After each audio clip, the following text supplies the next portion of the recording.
नमस्कार, मी संदीप चव्हाण आणि आपण पाहताय टॉप न्यूज मराठी.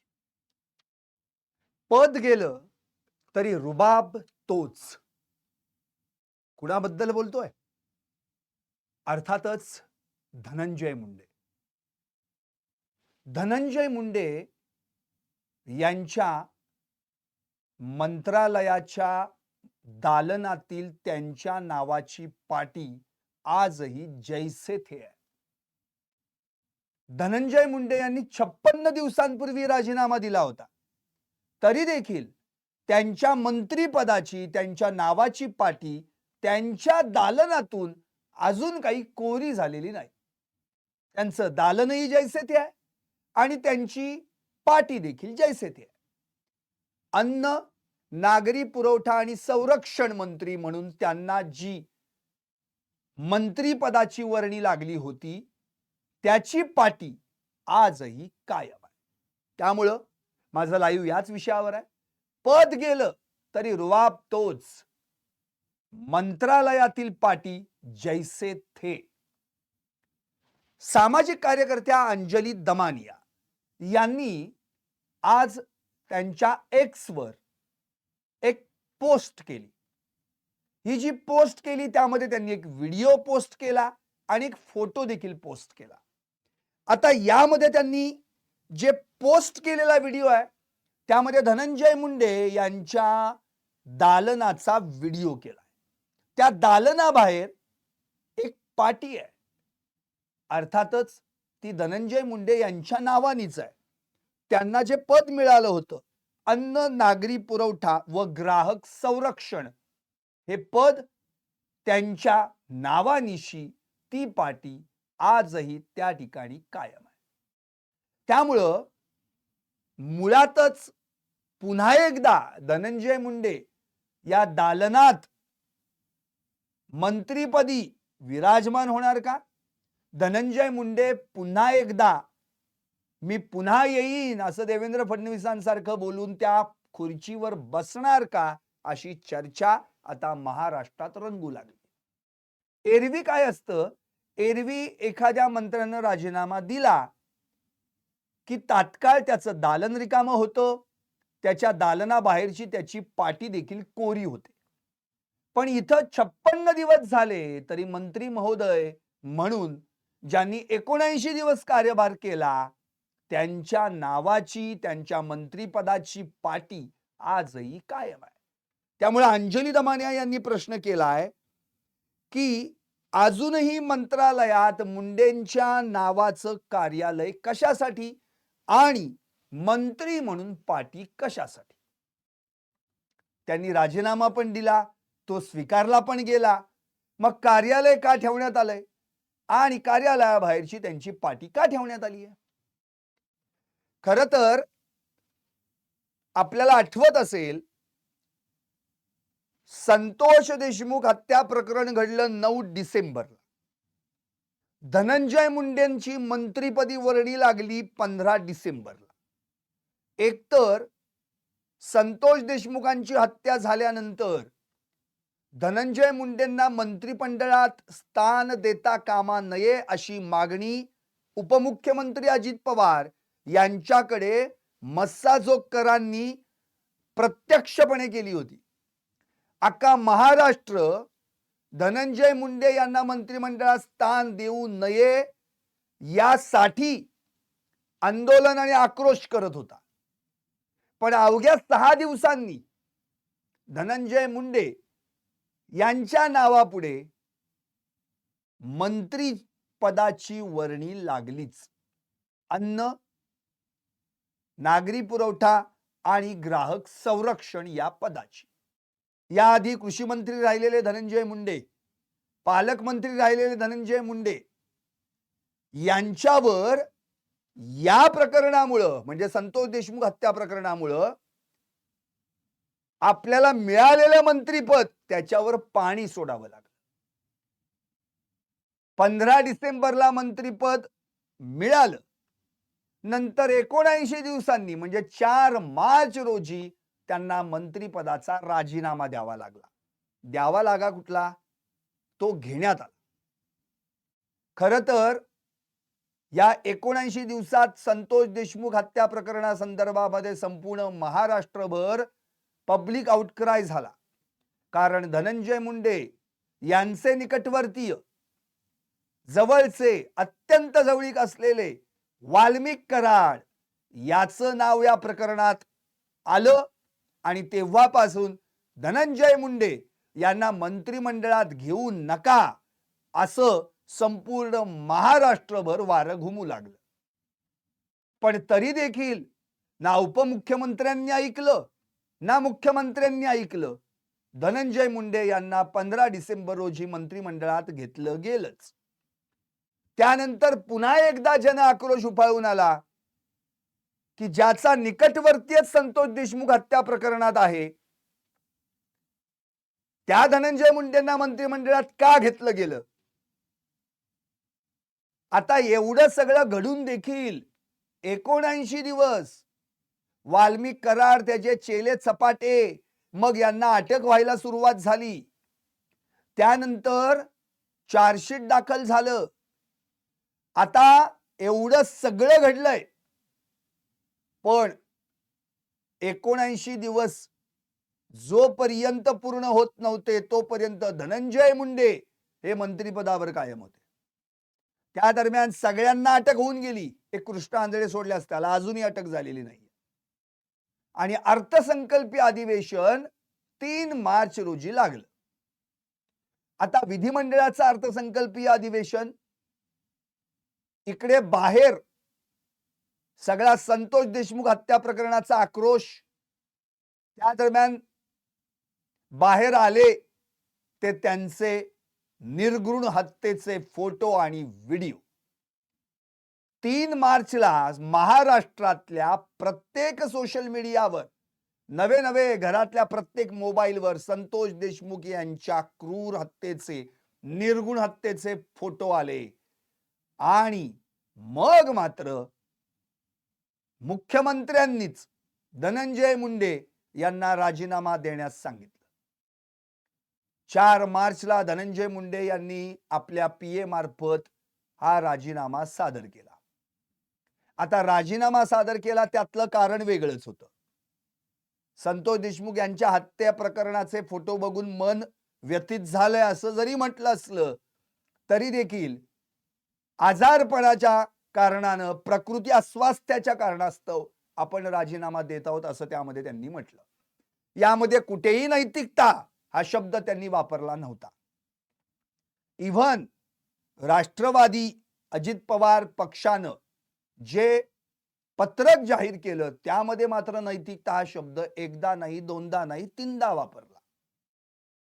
या 79 दिवसांमध्ये धनंजय मुंडेंचा राजीनामा कधी घेणार किंवा त्यांचा राजीनामा घेतला जाणार का असं माध्यमांनी वारंवार अजित पवार, उपमुख्यमंत्री, मुख्यमंत्री देवेंद्र फडणवीस यांना सवाल केला.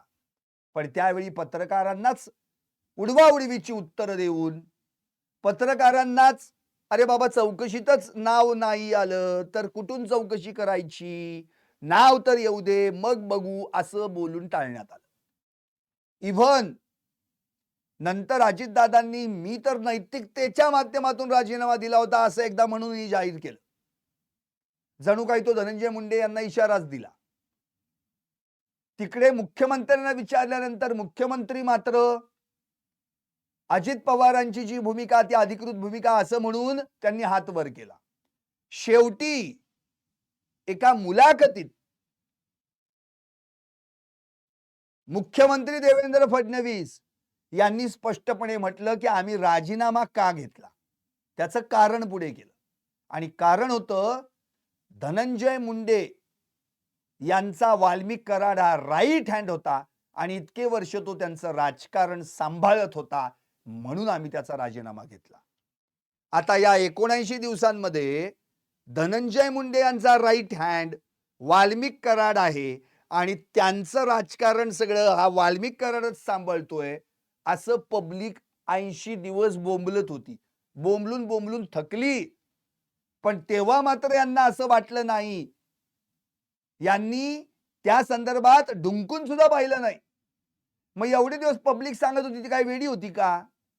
बाबा वाल्मिक कराड धनंजय मुंडे यांचे संबंध पहा, त्यांची जवळीक पहा, ते एकमेकांचे किती निकटवर्ती आहेत हे पहा, पण कोणीही ऐकलं नाही.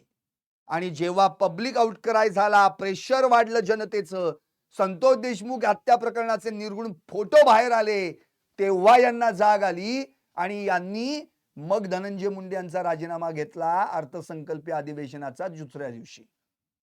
आपल्याला आठवत असेल, हिवाळी अधिवेशन जेव्हा झालं तेव्हाच आमदार सुरेश धस यांनी 16 तारखेला, 15ला सुरू झालं, 16 डिसेंबर, 17, 18 डिसेंबर 4-5 दिवस याच संतोष देशमुख हत्या प्रकरणाची चर्चा होती. त्याच वेळी सुरेश धस यांनी वाल्मिक कराडची सगळी जंत्री आणि सगळा संतोष देशमुख हत्या प्रकरणाचा घटनाक्रम मांडला होता. तेव्हा मुख्यमंत्र्यांनी त्यावर निवेदन देखील सादर केलं. त्याला धनंजय मुंडे उपस्थित नव्हते. धनंजय मुंडेंना त्यावेळी संतोष देशमुख यांचा पोस्टमार्टम बाहेर आल्यानंतर त्यात त्यांच्या अंगावर 56 जखमा होत्या, या त्यांना दिसल्या नाहीत. त्यांचा जो फोटो, त्यांची जी डेड बॉडी त्या शिवारात टाकली होती, ती देखील त्यांच्या नजरेस पडली नाही, ना फोटो नजरेस पडला. त्यांच्या अंगावर पडलेले रक्ताचे डाग, साकळलेलं निळं काळं झालेलं शरीर त्यांना दिसलं नाही. धनंजय देशमुख त्यांचं संपूर्ण कुटुंब आक्रोश करते, रडतंय, आंदोलन करतायत, हे यांना दिसलं नाही. पण जेव्हा यांना त्रास सुरू झाला, डोळ्यांचं ऑपरेशन, बेल्स पाल्सी नावाचा आजार, त्यावेळी त्याला बरोबर जोडून प्रकृती अस्वास्थ्यापोटी, प्रकृतीच्या कारणास्तव, आजारपणाच्या कारणास्तव आपण राजीनामा देतोय असं यांनी म्हणून टाकलं. मग इतके दिवस सुरेश धस जे विधिमंडळामध्ये त्यांनी सांगितलं होतं, बाहेर मीडियावर सांगत होते, पब्लिक बोलत होती, संतोष देशमुखांना कसं मारलं, कुणी रटकट रचला, तेव्हा धनंजय मुंडेंनी काही कानावर हात ठेवले होते का? तेव्हा उपमुख्यमंत्री आणि मुख्यमंत्री देवेंद्र फडणवीस कुठे गेले होते? मग एवढ्या दिवसांनी घेतलेला तो राजीनामा, आज त्या राजीनाम्याला घेऊन 56 दिवस झाले, तरी देखील अजून धनंजय मुंडे यांच्या दालनाबाहेरची पाटी आजही जशीच्या तशी आहे. धनंजय मुंडे, अन्न, नागरी पुरवठा व ग्राहक संरक्षण, दालनही जैसे थे आणि दालनाच्या बाहेरची पाटीही जैसे थे. आता याच्यातनं आणखी काय संदेश द्यायचा आहे की Dhananjay Munde is come back, त्यांना आम्ही परत आणणार आहोत, त्यांच्या आम्ही परत मंत्रिपदी वर्णी लावणार आहोत, त्यांना पुन्हा एकदा मंत्रिमंडळात स्थान देणार आहोत म्हणून जशीचं तसं ठेवलंय. अहो, आताची परिस्थिती अशी आहे की मंत्रिमंडळाची कार्यालय विखुरलेली आहेत, पण हे दालन मात्र आहे तसं ऍज इट इज ठेवून देण्यात आलंय. इतके दिवस मंत्रालयात हे चक्रा मारणारे मंत्री, आमदार, बाकीचे सगळे पदाधिकारी, यांना यांच्यापैकी एकालाही वाटलं नाही का बाबा आता ही पाटी काढावी, ही पाटी कोरी करावी म्हणून, हे दालन दुसऱ्या कुणाला तरी वापरायला द्यावं म्हणून एकाला नाही वाटलं का? कुणाची हिंमतच होईना धनंजय मुंडे यांच्या विरोधात बोलण्याची, धनंजय मुंडे यांचं दालन दुसऱ्याला द्यावं असं बोलण्याची हिंमतच कुणाच्यात नाही का? धजावतच नाही. धनंजय मुंडे यांच्या नावाची पाटी कोरी करा, कुणाच्यातही हिंमत नाही. कुणाला घाबरताय ते सगळे? म्हणजे जणू काही धनंजय मुंडे परत त्या ठिकाणी मंत्रिपदी येतील यासाठी ती राखून ठेवली आहे. अहो, अंजली दमानिया यांनी बरोबर हेरलं, त्याचा फोटो व्हिडिओ ट्विट केला. 56 दिवस लोटले, म्हणजे जवळपास 2 महिने होत आले, तरी देखील ना त्याची पाटी कोणी हलवायचा प्रयत्न केलाय, ना दालन रिकामं करण्याचा प्रयत्न केलाय. एवढी दहशत मंत्रिमंडळात, नक्की कुणाची दहशत आहे? या सगळ्या प्रकरणामध्ये जर विचार केला, एकतर संतोष देशमुख हत्या प्रकरणामध्ये आतापर्यंत जे काही घडलंय त्यातून हे क्लिअर झालंय की वाल्मिक कराड हा धनंजय देशमुखांच्या इतक्या जवळचा आणि इतका निकटवर्ती आहे की त्यानं आतापर्यंत जे काही केलंय त्याचे कारनामे बाहेर येत आहेत. नुसते कारनामे बाहेर नाहीत, तर या दरम्यान त्यांना अनेक टोळ्या चेल्या चपाट्यांना जवळ केलं, जे आपल्या जवळ येत नाही त्यांच्यावर खोट्या नाट्या केसेस टाकल्या, त्यांना तुरुंगात धाडलं आणि आज हा पट्ट्या त्यांच्याच सोबतीला तुरुंगात जाऊन बसला. बर तिथं गेलं तर याची दहशत कायमच. खरं म्हणजे हे सगळं नाटक आहे. एवढा का हा राजकारण्यांचा लाडका आहे? धनंजय मुंडे मंत्र्यांचा लाडके, धनंजय मुंडे मंत्र्यांचे लाडके आणि वाल्मिक कराड राजकारण्यांचा लाडका. मुंडे आमचे आणि कराड मुंडेंचा. त्यामुळे प्रत्येक जण एकमेकाला बचावात्मक चाललाय. मी तुला सांभाळतो, तू त्याला सांभाळ. अरे कशासाठी एवढं सगळं? या वाल्मिक कराडनं काय केलंय आपल्या सगळ्यांना ठाऊक आहे आणि कुणाच्या जोरावर आणि कुणाच्या जीवावर केलंय.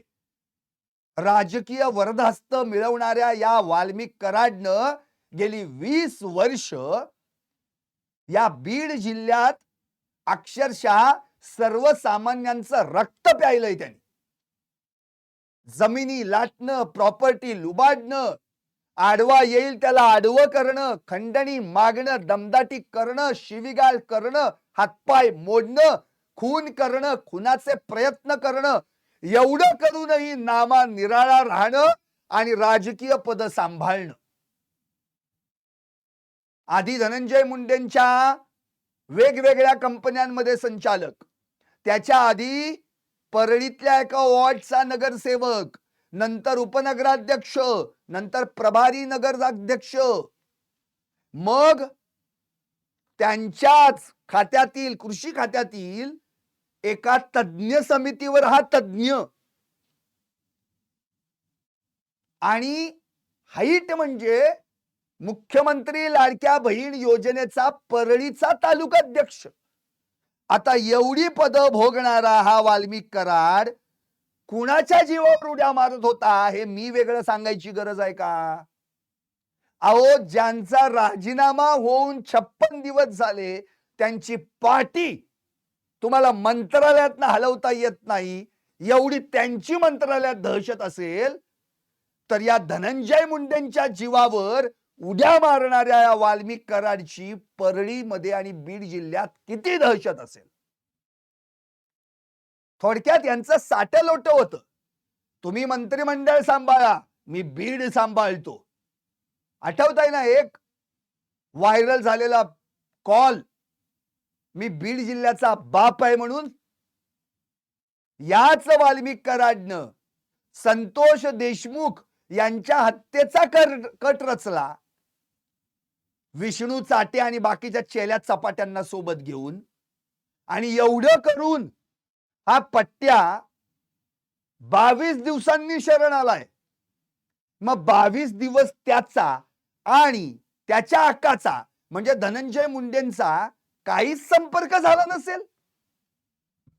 अहो, तेव्हा तर धनंजय मुंडे मंत्रिमंडळात मंत्री होते. देशमुखांची हत्या झाली 9 डिसेंबर. धनंजय मुंडे मंत्री बनले 15 डिसेंबर. वाल्मिक कराड सापडला कधी, म्हणजे शरण कधी आला? 31 डिसेंबर. म्हणजे ते 16 दिवस धनंजय मुंडे मंत्री होते. त्यावेळी त्यांच्या मंत्रिपदाच्या कार्यकाळात त्या 15 दिवसांच्या त्यानं वाल्मिक कराडला एकही फोन केला नसेल. वाल्मिक कराडनं त्यांना एकही फोन केला नसेल. आणि 9 डिसेंबर ते 15 डिसेंबरच्या दरम्यान भले धनंजय मुंडे मंत्रीपदी नसले तरी परळीचे आमदार तर होतेच की. मग तेव्हा त्यांच्याशी कॉन्टॅक्टच झाला नसेल. अहो, कधीतरी यांचे सीडीआर काढा ना, कॉल डिटेल रेकॉर्ड चेक करा ना. बाकीच्या प्रकरणात कसे धडाधड कॉल डिटेल रेकॉर्ड चेक केले जातात. इथं धनंजय मुंडे आणि वाल्मिक कराड जे 20-22 वर्ष एकमेकांची साथ देत होते, तेव्हा धनंजय मुंडे भाजपमध्ये असताना भाजप प्रदेश उपाध्यक्ष नंतर अध्यक्ष, तेव्हापासून वाल्मिक कराड त्यांच्या सोबत आहे.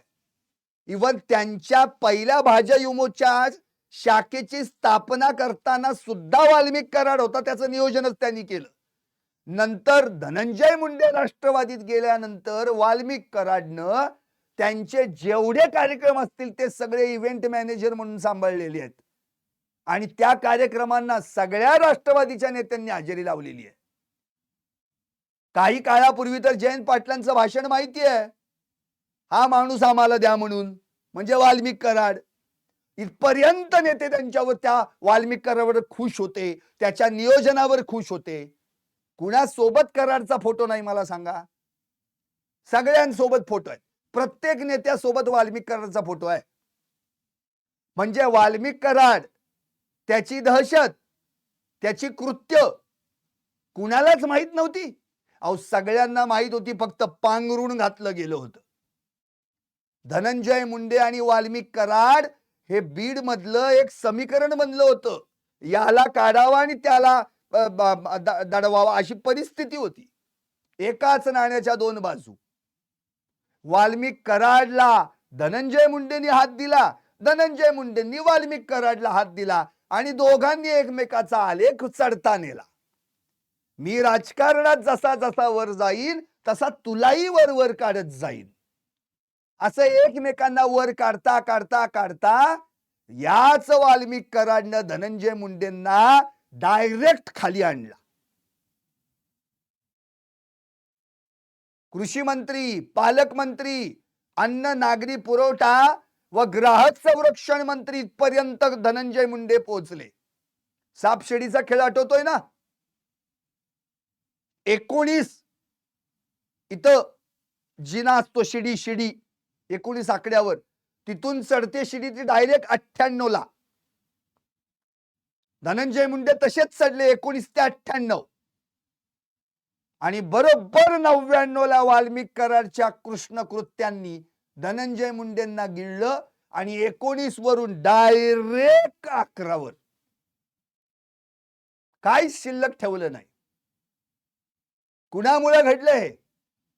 धनंजय मुंडेंनी ज्याला हात दिला आणि वाल्मिक कराडनी ज्याला साथ दिली. एकमेका सहाय्य करू अवघे धरू. इथं सुपंत नाहीये, कुपंथ आहे. हजारदा धनंजय मुंडेंना अनेकांनी सांगितलं असेल, या वाल्मिक कराडच्या नादी लागू नको. स्वतः करुणा मुंडे म्हणालेले आहेत, घरात वाल्मिक कराड चपला घालून यायचा. मी त्यांना स्वतःहून प्रश्न केला होता करुणा मुंडेंना, की अशा या वाल्मिक कराडच्या विषयी वेळीच त्याला थांबवण्यासाठी धनंजय मुंडेंना, पती आहेत ना तुमचे, ते का नाही सावध केलं वाल्मिक कराड पासून? याच वाल्मिक कराडनं करुणा मुंडेंना मारहाण केली होती. ज्यानं आपल्या पत्नीला मारहाण केली त्या वाल्मिक कराडला धनंजय मुंडे साथ कशी काय देऊ शकतात? मला हा प्रश्नच पडलाय. अहो आपल्या बायकोला कुणी मारलंय हे कळल्यानंतर तो पती काय करेल? पहिल्या 2-3 कानफटीत लावेल त्याच्या आणि परत दारात उभा करणार नाही. हा पती धर्म आहे ना? पण अशा माणसालाच जवळ केलंय शेवटपर्यंत धनंजय मुंडेंनी. कशासाठी? बाकीचे सगळे जे काय उद्योग आहेत ते चालवण्यासाठी. पद, प्रतिष्ठा, मान. आता काय झालं? पदही गेलं, प्रतिष्ठाही गेली, मानही गेला. याच वाल्मिक कराडनं धनंजय मुंडेंना कितीतरी वेळा गोत्यात आणलं, पण त्याच्याच चुका सांभाळून घेत घेत घेत वाल्मिक कराड शेफारत गेला आणि म्हणतो ना आपण, त्यालाच ज्यानी ज्याला मोठा केला त्यानीच त्याच्या डोक्यावर पाय दिला. बच्चा समझ के कंधे पे लिया तो कान में, नाना पाटेकरांचा डायलॉग आहे ना, तसं झालं ते. अहो आपण पहिल्यांदा आपलं पद काय, आपण काय होतोय की काळी नेते आठवा. तुमचं वक्तृत्व, तुमचं नेतृत्व, तुमचा संघर्ष. पण जिथं जाईल तिथं वाल्मिक कराड सोबत. आणि अशाच या वाल्मिक कराडला पोसत पोसत तुम्ही इथपर्यंत पोचलात. पण तुम्हाला हे कळलं नाही की उद्या याच्याच मुळे आपल्याला काय त्रास होणार आहे. बिनदिक्कतपणे हार्वेस्टर यंत्र शेतकऱ्यांना अनुदानापोटी त्यांच्याकडनं 8-8 लाख रुपये घेतले. गोणीच्या गोणी, गोंत्याच्या गोंते पैसे मोजायला रात्र गेली यांना. आणि अनुदानापायी पैसे लाटले, तो घोटाळा वेगळा. कृषी साहित्य खरेदीमध्ये नको तो घोटाळा करून ठेवला, तो वेगळा. पीक विमा योजनेचा घोटाळा वेगळा. याच्या आधी बरंच काय केले ते वेगळंच. सुरेश धसांनी मध्ये काढलं होतं बदली आणि पदोन्नती घोटाळा, तो वेगळा. आणि हे घोटाळे करत करत करत आज त्यांच्याच दालनाला मंत्रिमंडळातल्या टाळं लावावं लागलं, मंत्रालयातल्या. का? कधी विचार केलात? अहो मुंडे साहेब, कुणाला जवळ करायचं आणि कुणाला नाही हे जर तुम्हाला कळलं असतं तर आज तुम्ही त्याच दालनात त्याच खुर्चीवर बसला असतात. पण या वाल्मिक कराडमुळे तुमची खुर्ची गेली, पत गेली. आमदारकी मिळाली की वाल्मिक कराडचा उदो उदो.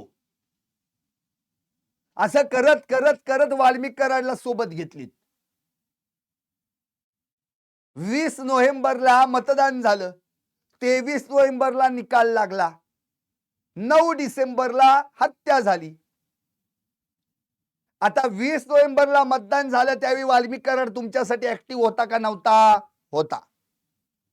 23 नोव्हेंबरला निकाल लागून तुम्ही आमदार म्हणून निवडून आलात, तेव्हा वाल्मिक कराडनं सेलिब्रेशन केलं का नाही? केलं. जो निवडून येतो त्याला उचलून घेतात. इथं तुम्ही त्याला उचलून घेतलात. का? बाबा तुझ्यामुळे निवडून आलोय मी. आणि हे कायम चालत आलंय. मी आमदार, तू प्रति आमदार. मी पालकमंत्री, तू प्रतिपालकमंत्री. मी कृषी मंत्री, तू प्रति कृषी मंत्री. नशीब महाराष्ट्राचं. नाहीतर आता हाच वाल्या म्हणाला असता, तुम्ही अन्न नागरी पुरवठा व ग्राहक संरक्षण मंत्री, मी प्रति अन्न नागरी पुरवठा व ग्राहक संरक्षण मंत्री. आणि लुटलं असतं परत सगळं. म्हणजे हे सगळं जे घडतंय किंवा सगळं जे चाललंय ना, याच्या माग काय कटकारस्थान चालू होतं हे धनंजय मुंडेंना काहीच माहित नव्हतं. 23 नोव्हेंबरला निकाल लागला, त्यानंतर अवघ्या 16 दिवसांनी धनंजय देशमुखांची हत्या झाली आहे. माफ करा, संतोष देशमुखांची हत्या झाली आहे. अवघ्या 15-16 दिवसांमध्ये. मग ही हत्या किंवा 23 नोव्हेंबर ते 9 डिसेंबर या दरम्यान तुमचा आणि वाल्मिक कराडचा काहीच कॉन्टॅक्ट झाला नाही. म्हणजे आज सेलिब्रेशन केलं, नंतर वाल्मिक कराड तुमचा काही संबंध नाहीये. याच दरम्यान वाल्मिक कराडनं 26 तारखेला सुदर्शन घुलेला अवादा कंपनीवर पाठवलं होतं.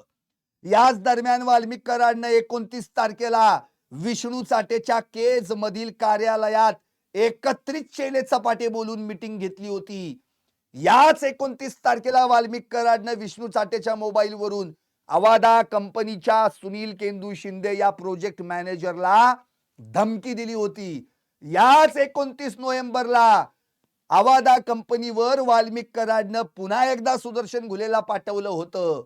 नंतर 6 डिसेंबरला याच अवादा कंपनीवर सुदर्शन घुले आणि त्याच्या चेल्या चपाट्यांनी अवादा कंपनीच्या वॉचमनला मारहाण करून संतोष देशमुख यांना जीवे मारण्याची धमकी दिली होती.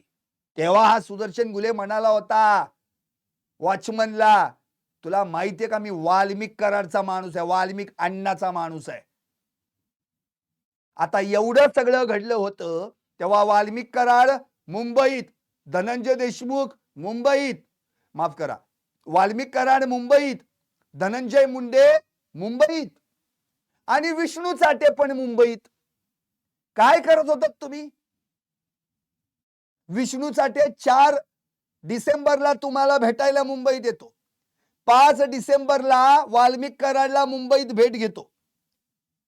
त्याच रात्री धनंजय मुंडे, वाल्मिक कराड, विष्णू चाटे, सारंग आंधळे एकत्र येऊन मीटिंग करतात.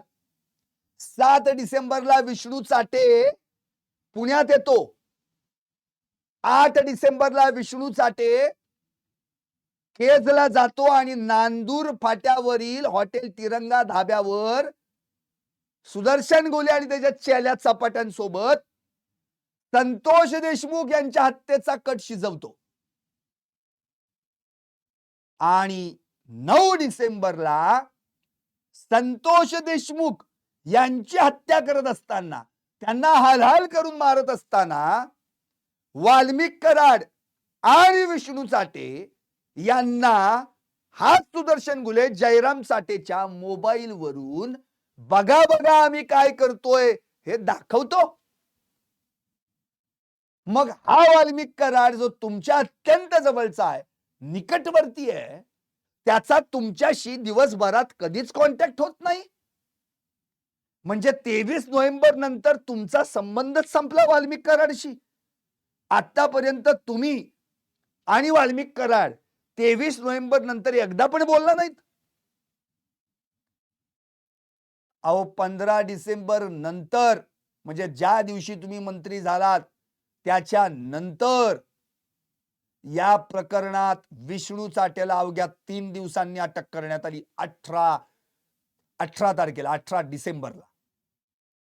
मग 11 ते 12 दिवसांनी म्हणजेच 31 डिसेंबरला वाल्या शरण आला पुण्यातल्या CID ऑफिसमध्ये.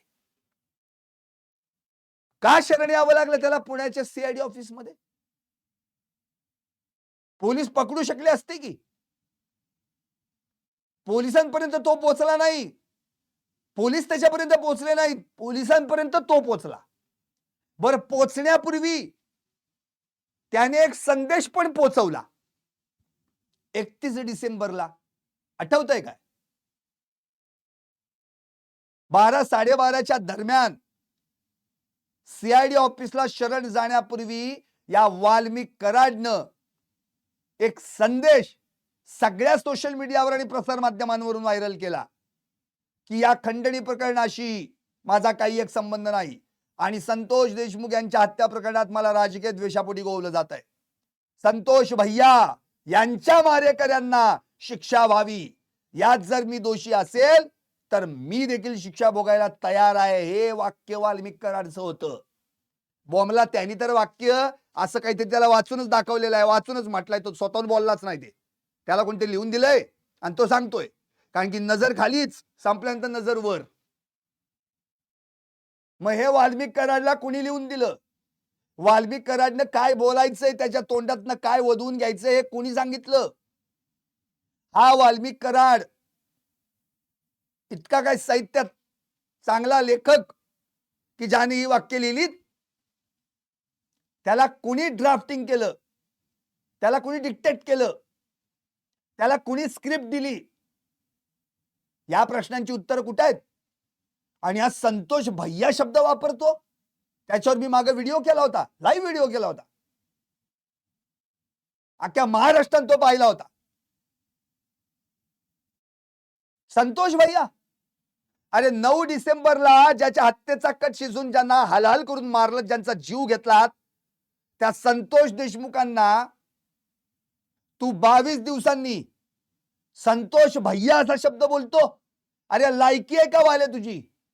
अरे ज्याला मारलं माहितीये, मीच मारलं, मीच कट शिजवून मारलंय, त्याच्याविषयी किती आस्था आणि किती आपुलकी आणि किती प्रेम आणि किती जिव्हाळ्याचा शब्द वापरला संतोष भैया.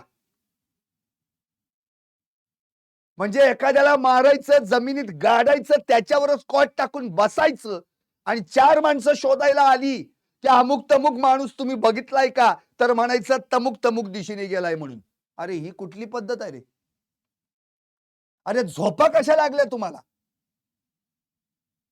म्हणून तर आज वाईट अवस्था झाली ना.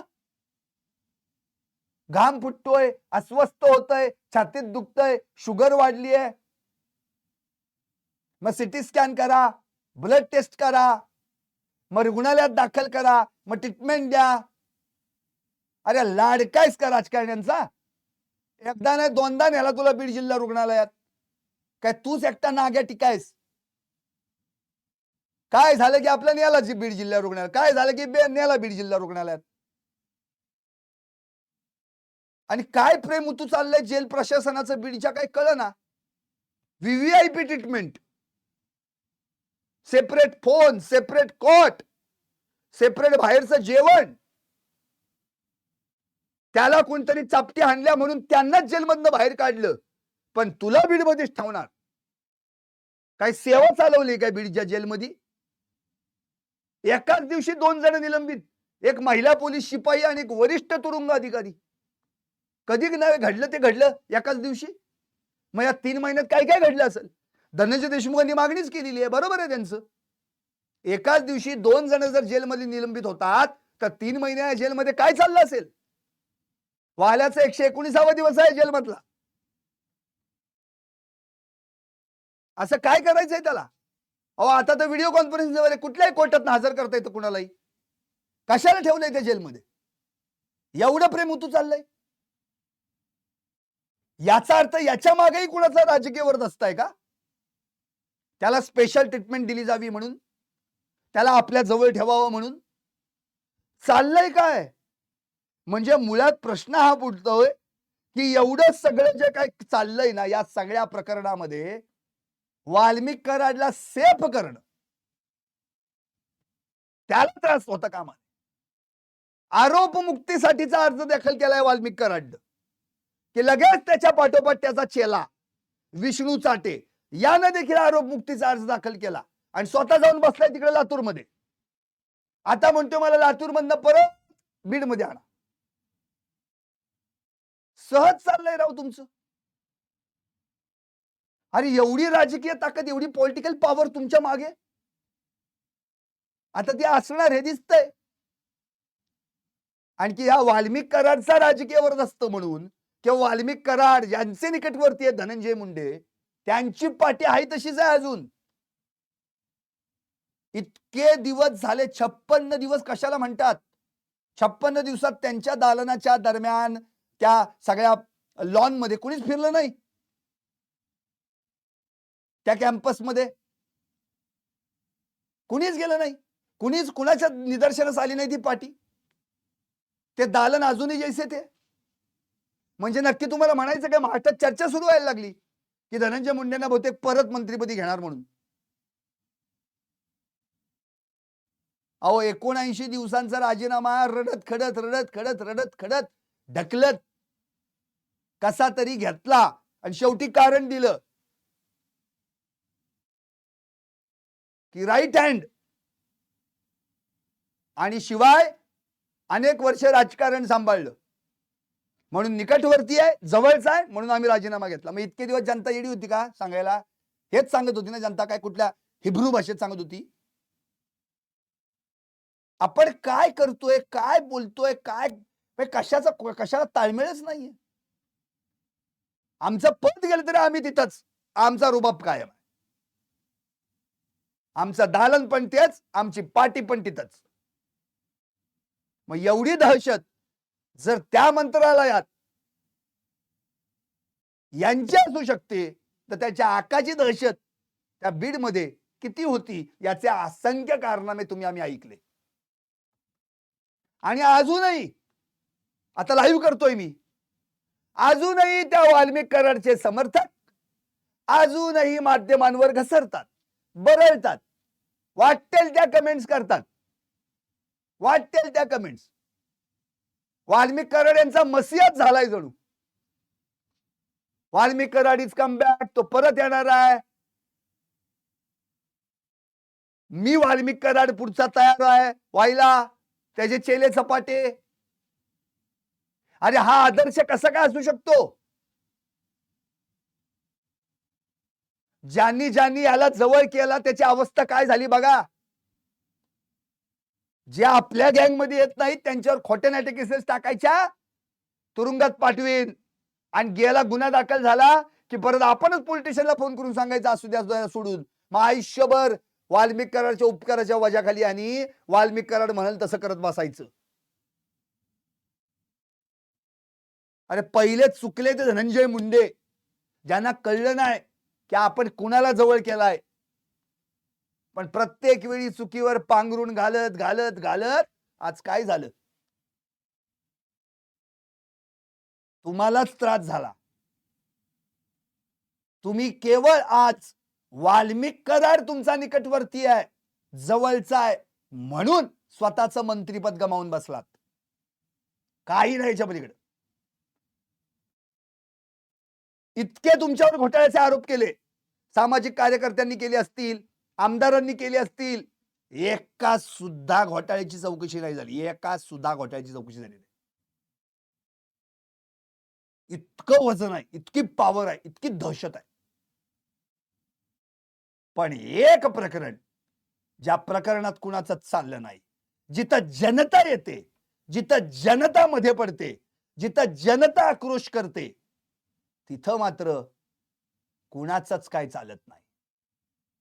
शेवटी त्या पदावरनं पाय उतार व्हावंच लागतं. तुमच्या घोटाळ्यांच्या चौकशी नाही झाली, जनता आक्रोश नाही करणार, चला. पण जिथं तुम्ही माणसाचा जीव जातोय, त्या प्रकरणात तुमच्या जवळचीच व्यक्ती त्यातला मुख्य आरोपी क्रमांक 1 आहे, तरी सुद्धा तुम्ही मंत्रिपदावर कायम राहू शकता. अशा वेळी मात्र जनता कशी स्वस्थ बसेल? शेवटी झालंच ना, झालं ते झालं शेवटी. मंत्रिपदावरनं पाय उतार व्हावंच लागलं. झाले घोटाळ्यांच्या घोटाळ्या, चर्चा झाल्या, बातम्या झाल्या, संपलं. पण संतोष देशमुख हत्या प्रकरण, या प्रकरणाच्या मुळाशी महाराष्ट्र आहे. संतोष देशमुख हत्या प्रकरणाचं मूळ शोधून काढण्यासाठी महाराष्ट्र कायम प्रयत्न करणार. जनता आहे, जनता आवाज उठवत राहणार. संतोष देशमुख यांच्या मारेकऱ्यांना शेवटपर्यंत, शिक्षा होईपर्यंत, फासावर त्यांना लटकलेलं पाहायला मिळेपर्यंत महाराष्ट्र स्वस्थ बसणार नाही, जनता स्वस्थ बसणार नाही. ती कायम आवाज देत राहणार. आणि ह्याच प्रकरणात तुमचा निकटवर्तीय मुख्य आरोपी असल्यानं तुम्हाला तुमच्याच पदावरून, मंत्रिपदावरून बाजूला व्हावं लागलं. तुमचा राजकीय आलेख याच वाल्मिक कराडमुळे आज उतरला.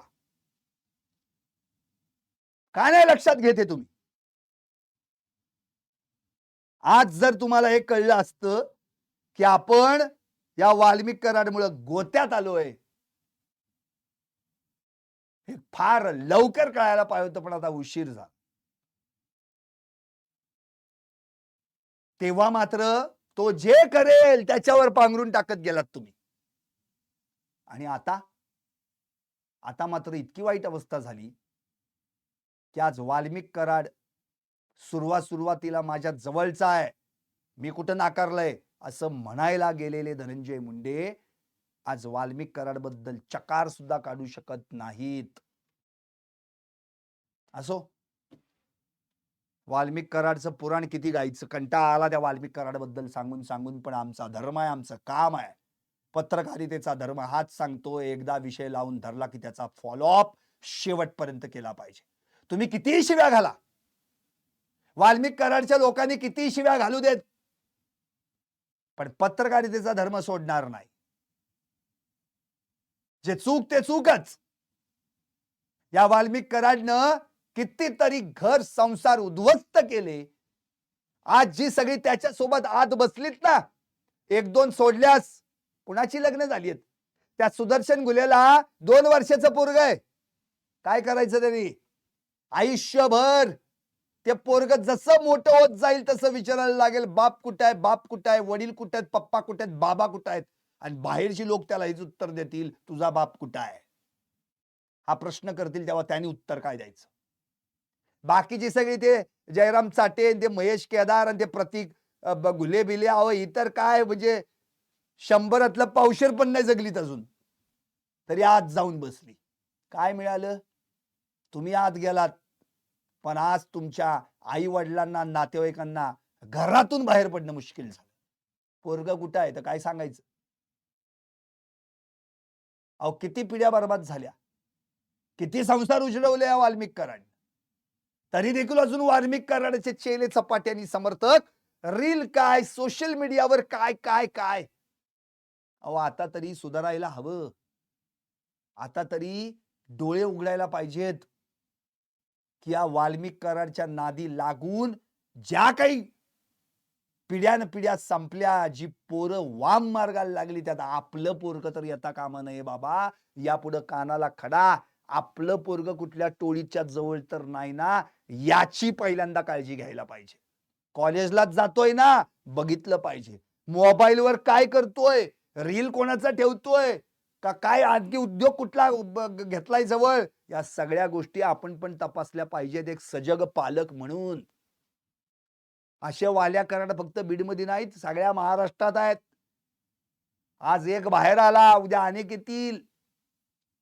अशा वेळी आपण आपली पिढी सांभाळली पाहिजे, आपण आपली पोरं सांभाळली पाहिजेत.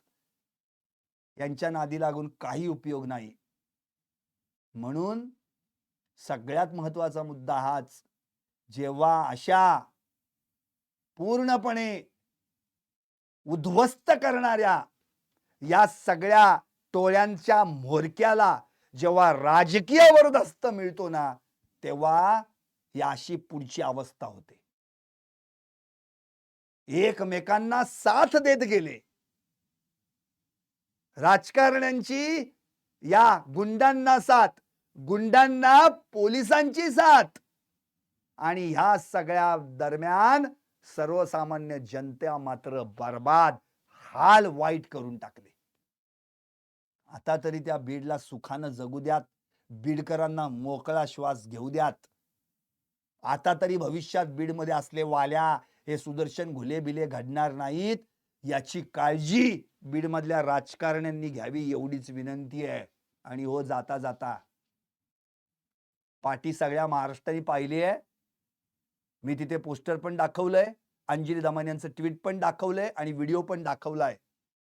कृपा करून आता तरी त्या पाठीवर नजर जाऊ द्या आणि ती पाठी तिथून काढावी, ती पाठी कोरी करावी. कारण की धनंजय मुंडे यांनी 56 दिवसांपूर्वीच राजीनामा दिलाय आणि तो स्वीकारलेला सुद्धा आहे. आता त्यांचं दालन कशासाठी आणि त्यांच्या कार्यालयाबाहेर त्यांच्या नावाची पाटी कशासाठी? पाहत राहा टॉप न्यूज मराठी, आपला महाराष्ट्र, आपली बात.